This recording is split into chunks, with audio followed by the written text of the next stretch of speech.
Hello दोस्तों, स्वागत है आपका अपने यूट्यूब चैनल प्रतिमा यूनिक डायरी में।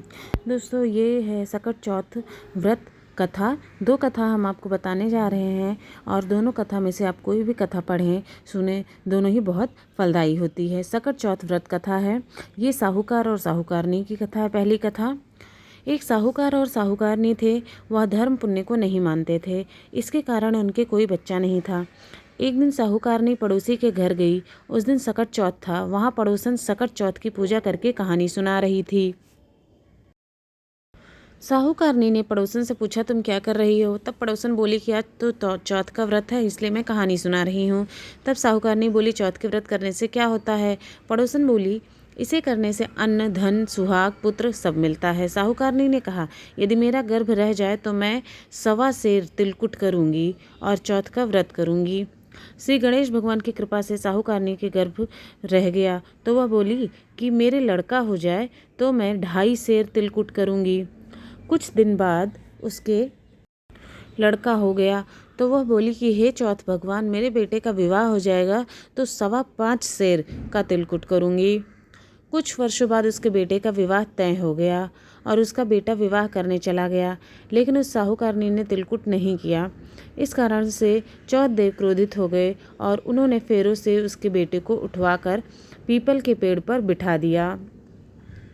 सभी वर को खोजने लगे पर वो नहीं मिला। हताश होकर सारे लोग अपने अपने घर को लौट गए। इधर जिस लड़की से साहूकारनी के लड़के का विवाह होने वाला था, वह अपनी सहेलियों के साथ गणगौर पूजने के लिए जंगल में दूब लेने गई। तभी रास्ते में पीपल के पेड़ से आवाज आई, ओ मेरी अर्धव्याही। यह बात सुनकर जब लड़की घर आई, उसके बाद वह धीरे धीरे सूख कर कांटा होने लगी। एक दिन लड़की की माँ ने कहा, मैं तुम्हें अच्छा खिलाती हूँ, अच्छा पहनाती हूँ, फिर भी तू सूखती जा रही है, ऐसा क्यों? तब लड़की अपनी माँ से बोली कि वह जब भी दूब लेने जंगल जाती है तो पीपल के पेड़ से एक आदमी बोलता है कि ओ मेरी अर्धव्याही। उसने मेहंदी लगा रखी है और सेहरा भी बांध रखा है। तब उसकी माँ ने पीपल के पेड़ के पास जाकर देखा, यह तो उसका जमाई ही है। तब उसकी माँ ने जमाई से कहा, यहाँ क्यों बैठे हो? मेरी बेटी तो अर्धव्याही कर दी और अब क्या लोगे? साहूकारनी का बेटा बोला, मेरी माँ ने चौथ का तिलकुट बोला था लेकिन नहीं किया, इसलिए चौथ माता ने नाराज़ होकर यहाँ बिठा दिया है। यह सुनकर उस लड़की की माँ साहूकारनी के घर गई और उससे पूछा, तुमने सकट चौथ का कुछ बोला है क्या? तब साहूकारनी बोली, तिलकुट बोला था। उसके बाद साहूकारनी बोली, मेरा बेटा घर आ जाए तो 2.5 मन का तिलकुट करूँगी। इससे श्री गणेश भगवान प्रसन्न हो गए और उसके बेटे को फेरों में लाकर बैठा दिया। बेटे का विवाह धूमधाम से हो गया। जब साहूकारनी के बेटा और बहू घर आ गए तब साहूकार ने 2.5 मन का तिलकुट किया और बोली, हे चौथ देव, आपके आशीर्वाद से मेरे बेटा बहू घर आए हैं, जिससे मैं हमेशा तिलकुट करके व्रत करूंगी। इसके बाद सारे नगरवासियों ने तिलकुट के साथ सकट चौथ का व्रत करना प्रारंभ कर दिया। हे सकट चौथ माता, जिस तरह साहूकारनी को बेटे बहू से मिलवाया, वैसे ही हम सबको मिलवाना। इस कथा को कहने सुनने वालों का भला करना। बोलो सकट माता की जय, श्री गणेश देव की जय। सकट चौथ को कहने वाली या पढ़ने वाली दूसरी कथा इस प्रकार है, जो एक बुढ़िया गरीब बुढ़िया की कथा है। एक बुढ़िया थी, वह बहुत ही गरीब और दृष्टिहीन थी। उसके एक बेटा और बहू थे। वह बुढ़िया सदैव गणेश जी की पूजा किया करती थी। एक दिन गणेश जी प्रकट होकर उस बुढ़िया से बोले, बुढ़िया माँ, तू जो चाहे सो मांग ले। बुढ़िया बोली, मुझे तो मांगना ही नहीं आता, कैसे और क्या मांगूँ? तब गणेश जी बोले, अपने बहू और बेटे से पूछकर मांग ले। तब बुढ़िया ने अपने बेटे से कहा, गणेश जी कहते हैं तू कुछ मांग ले, बता मैं क्या मांगूं? पुत्र ने कहा, माँ तू धन मांग ले। बहू से पूछा तो बहू ने कहा, नाती मांग ले।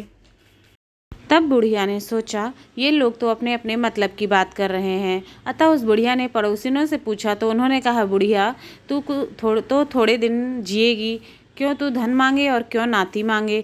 तू तो अपने आँखों की रोशनी मांग ले, जिससे तेरी जिंदगी आराम से कट जाए। इस पर बुढ़िया बोली, यदि आप प्रसन्न हैं तो मुझे 9 करोड़ की माया दें, निरोगी काया दें, अमर सुहाग दें, आँखों की रोशनी दें, नाती दें, पोता दें और सब परिवार को सुख दें और अंत में मोक्ष दें। यह सुनकर तब गणेश जी बोले, बुढ़िया माँ, तुमने तो हमें ठग लिया। फिर भी जो तूने मांगा है वचन के अनुसार सब तुझे मिलेगा। और यह कहकर गणेश जी अंतर ध्यान हो गए। उधर बुढ़िया माँ ने जो कुछ मांगा वह सब कुछ मिल गया। हे गणेश जी महाराज, जैसे तुमने उस बुढ़िया माँ को सब कुछ दिया वैसे ही सबको देना, सबको कल्याण करना, सबकी सभी मनोकामना पूर्ण करना। दोस्तों, सकट चौथ के दिन नौकरी, संतान, धन, प्रमोशन आदि के लिए गणेश भगवान को प्रसन्न करने के लिए आपको ये उपाय ज़रूर करने चाहिए। सबसे पहला है मनचाही नौकरी के लिए। अगर आपके करियर में उतार चढ़ाव की स्थिति है और मनचाही नौकरी पाना चाहते हैं तो सकट चौथ के दिन गणपति भगवान को पान के पत्ते पर 2 हरी इलायची और 2 सुपारी रखकर चढ़ाएं। वहीं इसके बाद विघ्नहर्ता भगवान से संकट को दूर करने की प्रार्थना करें। धन संकट दूर करने के लिए अगर परिवार आर्थिक संकट से जूझ रहा है तो सकट चौथ के दिन लाल कपड़े में एक सुपारी रखें। गणपति पूजन के दौरान श्री यंत्र और सुपारी की भी पूजा करें। वहीं इसके बाद उस सुपारी को लाल कपड़े में लपेटकर अपनी तिजोरी में रख लें। धन संबंधी जो भी समस्या है वो दूर हो जाएगी। वहीं तरक्की प्राप्त करने के लिए चौथ वाले दिन घर की उत्तर पूर्व दिशा में एक चांदी के पात्र में सुपारी रखें। हर दिन पूजा करने के बाद इसे भी धूप दीप दिखाएं। संतान प्राप्ति के लिए सकट चौथ के दिन निर्जल व्रत रखें और इसके बाद शाम को गणपति भगवान का पूजन करके कथा पढ़ें। इस दिन गणपति भगवान को तिलकुट का भोग लगाएं और चंद्र को अर्घ्य देने के बाद फलाहार करें। ये निम्नलिखित उपाय करने के इससे गणपति भगवान आपसे प्रसन्न होंगे और आपकी सभी मनोकामना पूर्ण होगी। इसके साथ ही आप सभी को तिल चतुर्थी की बहुत बहुत बधाई और शुभकामनाएं। अगर आपको जानकारी पसंद आई हो तो चैनल को लाइक शेयर सब्सक्राइब जरूर करें। धन्यवाद।